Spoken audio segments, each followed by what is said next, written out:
Hi everybody, Michelle Ford here, Senior Editor at SLR Lounge. Today we'll be talking about the entry-level Canon T5i DSLR.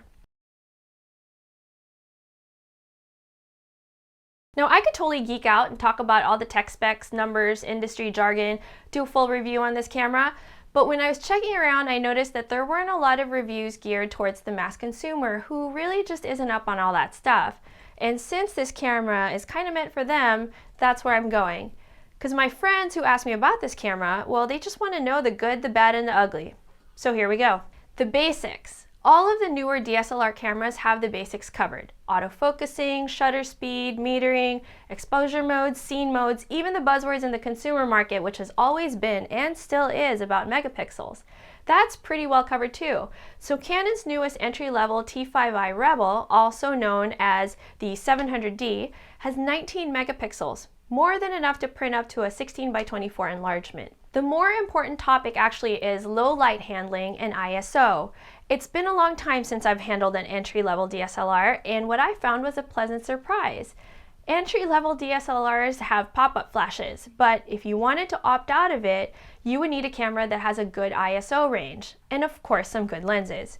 The Canon T5i boasts a native ISO range of up to 12,800 ISO, which could optionally be expanded to 25,600 in H mode. Now I tried this out, and in my opinion, it got a little grainy after 1600, but that's still pretty good, considering it wasn't too long ago that Proline 5D topped out at 1600. A lot of my friends shop for entry-level DSLR cameras because they want to photograph their kids in action, and that requires a healthy frames per second rating. The T5i on continuous mode gets a generous 5 frames per second. That's enough to get the elusive smile on a baby's face and the kids playing their first t-ball game. Now when I talk about personal preference, it really boils down to how the camera feels in your hands.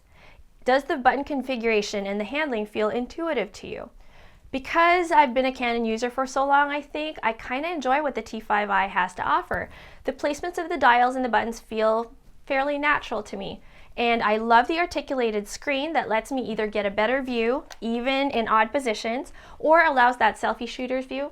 The touchscreen functions mega plus. It makes me wish actually that my Proline Mark III would have the same ability. It's too bad though that at this level they don't offer that dual dial control that I've gotten used to. Still, as far as ergonomics goes, it's pretty sweet. The cool thing about new DSLR cameras is the video functions that they come with now. And with the T5i's touchscreen option using the video mode, it's a lot easier. And the one thing to note though is the autofocus using the touchscreen sometimes skips a little bit here and there, so just tread with caution. There's several options out there on buying this camera. You can of course purchase it as a camera body only and just buy your own lenses, or you can get one with the kit lens already. The option you select will affect the price of the package, of course. Do your homework, make sure you get a good lens. If you're sticking to the kit lens, I'd suggest getting the 18-135. It's a little more money, but at least you've got the wider range of focal lengths. So this camera, with all the standards well covered as Canon usually does, with the added bonus of the articulated screen and the touch screen options, which is really cool. I love it that much, I'm going to give it 5 stars. Hope that helps you guys out there shopping for your new DSLR camera. Till next time, Michelle Ford, out.